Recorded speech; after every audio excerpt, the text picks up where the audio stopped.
जय गुरु जी। जय भोलेनाथ की। आज हम बात करेंगे, क्या जीवन में सुख दुख भाग्य से मिलता है या फिर कर्म से। धर्म शास्त्रों के अनुसार आज से पहले हमारे बहुत से जन्म हो चुके हैं और हर जन्म में हमसे बहुत से शुभ अशुभ कर्म हो जाते हैं और उन शुभ अशुभ कर्मों के अनुसार जब शरीर छोड़ने के बाद हमारी जीवात्मा को स्वर्ग के भोग भोगने और नरक की यातनाओं को सहने के बाद जो बचे हुए शुभ अशुभ कर्मों के अनुसार नया जीवन मिलता है और नया पार्वत बनता है और उसी पार्वत के अनुसार जीवन में सुख दुख मिलता है। अब आप कहेंगे, जब कर्मों के अनुसार नरक में दुख भोग लिया तो अब इस जीवन में दुख क्यों मिल रहा है। क्या होता है, अगर कोई किसी की हत्या कर दे तो अदालत उसे आजीवन कारावास की सजा देती है तो पूरा जीवन खत्म हो जाता है। हमारे जीवन में ना जाने कितने ही सैकड़ों अपराध होते हैं, पाप होते हैं, जिनको कोई नहीं जानता, सिर्फ हम जानते हैं। ऐसे ही हमारे असंख्य जन्मों के गुप्त पाप होते हैं, लेकिन भगवान के दरबार में सबका लेखा जोखा है। जो छोटे छोटे अपराध होते हैं हमारी वाणी द्वारा किए जाते हैं, किसी को हमारे मन कर्म वाणी द्वारा चोट पहुंची हो, लोभ लालच क्रोध द्वारा किसी को नुकसान पहुंचा हो, तो ऐसे बहुत से अपराध होते हैं। लेकिन बड़े अपराधों की सजा नरक की यातनाओं में भुगताई जाती है। तो जो बचे हुए शुभ अशुभ कर्म होते हैं उनके अनुसार अगले जीवन के पार्वत का निर्माण होता है। तो जीवन में पार्वत के शुभ कर्मों के चलते समय समय पर सुख समृद्धि यश मिलता है और पार्वत के अशुभ कर्मों के चलते जीवन की विभिन्न आयु में, जैसे 20, 25, 30, 50 साल की आयु में कोई एक्सीडेंट हो गया, कभी धन हानि हो गई, कोई लूट कर ले गया, ऐसा हो जाता है। जो हमसे जाने या अनजाने में जो भी पाप कर्म होते हैं वे सब हमारे खाते में लिखे जा रहे हैं। जो कष्ट भोग लेते हैं वो पाप कर्म तो खत्म होते जा रहे हैं, पर जो नए पाप हमसे हो रहे हैं वो हमारे पार्वत में जुड़ते जा रहे हैं। अब क्या होता है, पार्वत के अनुसार किसी जीव आत्मा को कुत्ते की योनि मिल गई और उसके कुछ अच्छे पुण्य भी हो तो वो कुत्ता बनकर भी ऐसी जगह पलेगा कि नौकर उसकी सेवा में होंगे, कार में घूमेगा। और अगर उस जीवात्मा के पापों की संख्या ज्यादा होगी तो गली में घूमेगा, बच्चे पत्थर मारेंगे, ना खाने को ना रहने को, मारा मारा फिरेगा। अब जो मनुष्य जीवन है तो शास्त्रों में कहा गया है, बड़े भाग्य मानुष देह पावा। कहा गया है मानव देह पाना बहुत ही दुर्लभ है, क्योंकि एक मानव देह ही ऐसी होती है जिससे हम अपने पार्वत को बदल सकते हैं। प्रभु इतने दयालु हैं, वे हमें हर जन्म में मौका देते हैं अपने कर्मों को सुधारने के लिए। पर क्या है कि हम लालच काम क्रोध विषय विकारों की दलदल में फंसे रहते हैं और नए नए पाप कर्म करते रहते हैं।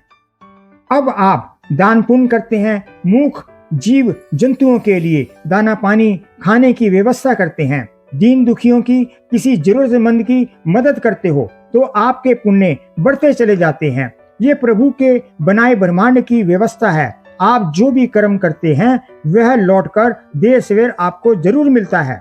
आपके दान पुण्य का फल आपको जरूर मिलता है, पर प्रभु के नाम की इतनी ताकत है कि वह आपके जन्मों जन्मों के पापों को भस्म कर सकता है। मनुष्य जीवन मिला है, अच्छे कर्म करो ताकि हमारे बुरे पार्वत का नाश हो सके। अगर प्रभु का आश्रय लेकर प्रभु का नाम जाप करेंगे तो आपके ना जाने कितने पाप कर्म, कितने आने वाले कष्ट खत्म हो जाएंगे। जैसे कोई कष्ट 100% हो तो प्रभु कृपा से 10% में ही छुटकारा हो जाता है।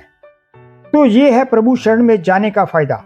और अगर आप जीवन में सुख समृद्धि धन वैभव चाहते हैं, वो भी भगवान की शरण में जाने से, प्रभु का आश्रय लेने से, भगवान नाम से मिल जाता है। लेकिन ये नहीं कि एक तरफ भगवान का नाम जपो, पूजा पाठ करो, दूसरी तरफ अगर आपके मन कर्म वाणी से दूसरों को दुख पहुंच रहा है तो फिर आप बुरे कर्मों से नहीं बच पाओगे। आपके लाख अच्छा वक्त चल रहा हो, अगर आपके द्वारा दुखी किसी व्यक्ति ने आपको बदुआ भी दे दी तो आपका पार्वत बदल जाएगा और आपको दुखों का सामना करना पड़ेगा। ऐसे ही अगर आपका बुरा वक्त चल रहा हो, अगर आप दीन दुखियों की सेवा करते हो, किसी को कष्ट नहीं पहुंचाते हो, तो ऐसे में किसी ने आपको आशीर्वाद दे दिया, दुआ दे दी, तो आपके पारबद में लिखे पाप कर्म क्षीण हो जाएंगे और आपको जीवन में सुख मिलना शुरू हो जाएगा। तो हम अपने कर्मों के द्वारा पारबद को बदल सकते हैं।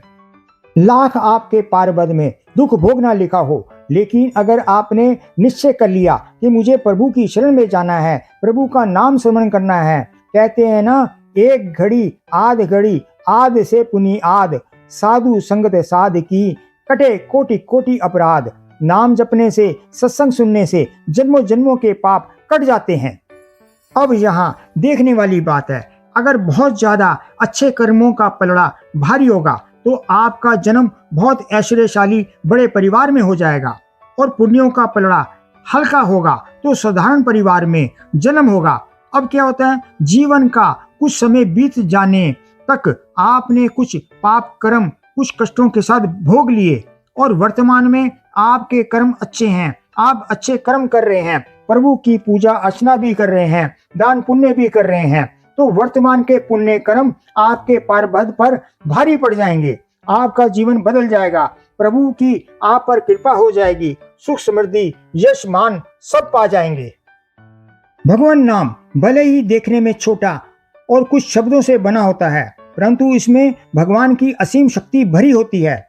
जब एक धनवान किसी को 10-20 हजार का चेक काट कर देता है, तो शक्ति चेक के कागज में नहीं होती, बल्कि धनवान के हस्ताक्षर में होती है। हस्ताक्षर इस बात की पहचान है कि चेक खाली नहीं जाएगा। ऐसे ही भगवान नाम में इतनी शक्ति है, वो आपके बुरे पारबद को नष्ट करके आपके जीवन में असीम खुशियां भर देगा।